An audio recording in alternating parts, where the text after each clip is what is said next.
Iran দাবি করেছে শুক্রবার পৃথক দুটি ঘটনায় যুক্তরাষ্ট্রের দুটি যুদ্ধবিমান ভূপাতিত করা হয়েছে।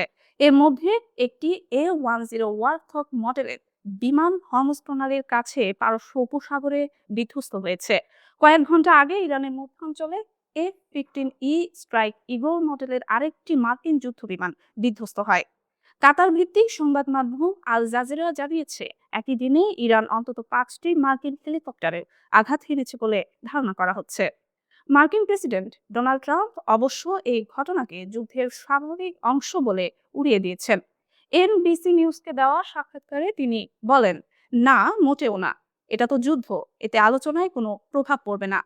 হোয়াইট হাউসের প্রেস সেক্রেটারি ক্যারোলিন লেভিট জানিয়েছেন, প্রেসিডেন্ট ট্রাম্পকে বিমান ভূপাতিত হওয়ার বিষয়ে বিস্তারিত অবহিত করা হয়েছে। ইরানের রাষ্ট্রীয় টেলিভিশনের প্রতিবেদনে বলা হয়েছে, দেশটির সেনাবাহিনীর বিমান প্রতিরক্ষা ব্যবস্থা ব্যবহার করে A-10 মডেলের একটি যুদ্ধ বিমানে আঘাত করা হয়। পরে বিমানটি হরমুজ প্রণালীর কাছে বিধ্বস্ত হয়। সিবিএস নিউজ জানিয়েছে, F-15E যুদ্ধ বিমানটির উদ্ধার অভিযানে অংশ নেওয়া একটি A-10 ওয়ারথগ হামলার শিকার হয়েছে। বিধ্বস্ত F-15E এর দুই পাইলটের একজনকে উদ্ধার করতে গিয়ে আরো দুটি মার্কিন বিমান হামলার মুখে পড়ে।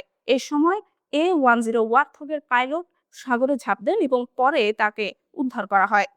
অভিযানে থাকা একটি হেলিকপ্টারে ছোট অস্ত্র থেকে গুলি চালানো হয়। এতে কয়েকজন ক্রু আহত হন, তবে হেলিকপ্টারটি নিরাপদে অবতরণ করতে সক্ষম হয়।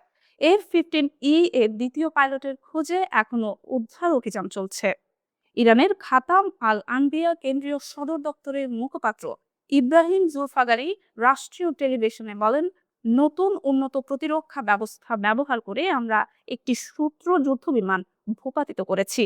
তিনি আরো বলেন, ট্রাম্প যে দাবি করেছেন ইরানের বিমান প্রতিরক্ষা ব্যবস্থা ধ্বংস হয়ে গেছে, তা সম্পূর্ণ মিথ্যা। মার্কিন বিমান ভূপাতিত হওয়ার ঘটনা তার প্রমাণ। জুলফাগারি জানান, কেশম দ্বীপের দক্ষিণে একটি উন্নত যুদ্ধবিমান লক্ষ্য করে হামলা চালানো হয় এবং সেটি কেশম ও হেনগাম দ্বীপের মাঝামাঝি জলসীমায় বিধ্বস্ত হয়। 2 দিনের ব্যবধানে দুটি আধুনিক যুদ্ধবিমান হারানো ট্রাম্প প্রশাসনের জন্য বড় ধরনের ধাক্কা।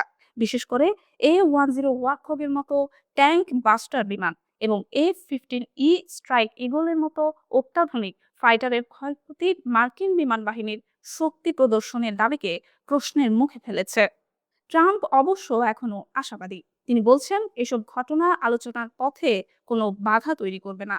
কিন্তু বিশ্লেষকরা মনে করছেন, ইরানের এই সফলতা তেহরানকে আরো শক্ত অবস্থান নিতে সাহায্য করবে।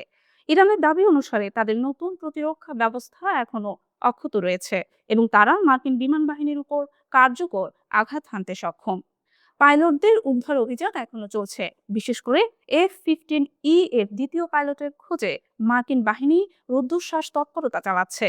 এর মধ্যে আরো হেলিকপ্টার ও বিমান ক্ষতিগ্রস্ত হওয়ার খবর এসেছে।